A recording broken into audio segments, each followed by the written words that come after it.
साल 1900। जरा कल्पना की जाए, एक ऐसी दुनिया जहां ना तो कोई स्क्रीन की चमक थी और ना ही हर पल बजने वाले डिजिटल नोटिफिकेशंस। चारों तरफ बिल्कुल सन्नाटा, लेकिन इस सन्नाटे में भी सच्चे इंसानी जुड़ाव और सादगी की एक गूंज थी।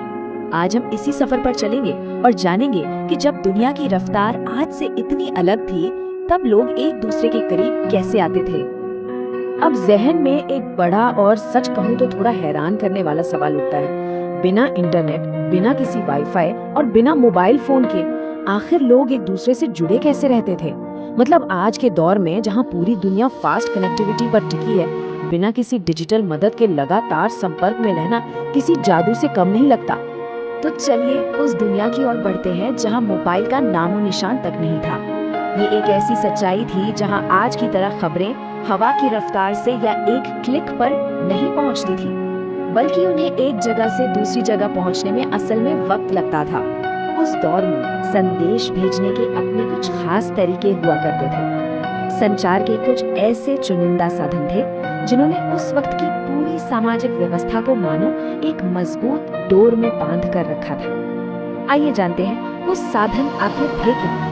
इन माध्यमों को देखने पर सबसे पहली चीज जो समझ आती है वो है वक्त का अहम किरदार। चिट्ठियां ये सबसे आम तरीका थी जहां जवाब आने में हफ्ते या महीनों का लंबा इंतजार करना पड़ता था। ये ठहराव ही उस दौर की पहचान था। फिर जब कोई इमरजेंसी होती तब तार यानी टेलीग्राम का इस्तेमाल होता था।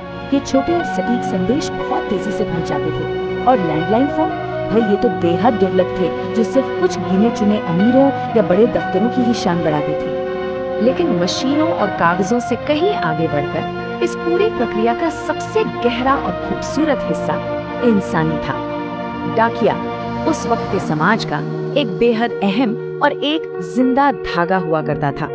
एक डाकिये के कंधों पर बहुत बड़ा भावनात्मक बोझ होता था। कभी कभी वो ऐसी खुशखबरी लेकर आता जिससे पूरे परिवार में जश्न का माहौल बन जाता था।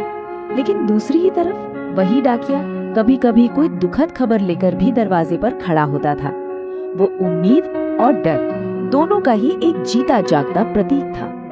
और जब किसी से रूबरू मिलने की चाहत होती तो भारी शारीरिक मेहनत की जाती थी। पास के गांव जाना हो तो पैदल चलना, थोड़ा लंबा सफर हो तो बैलगाड़ी की वो धीमी यात्रा, या फिर और तेज सफर के लिए घोड़े की सवारी।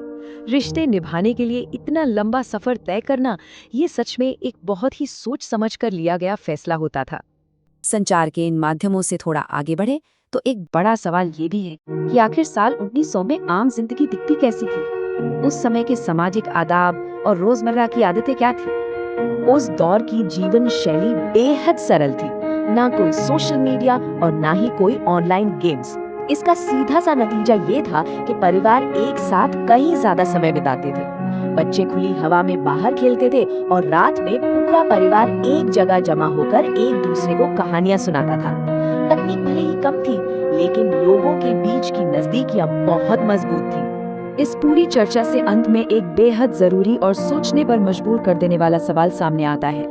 असल कनेक्टिविटी आज अधिक है या फिर साल 1900 में अधिक थी?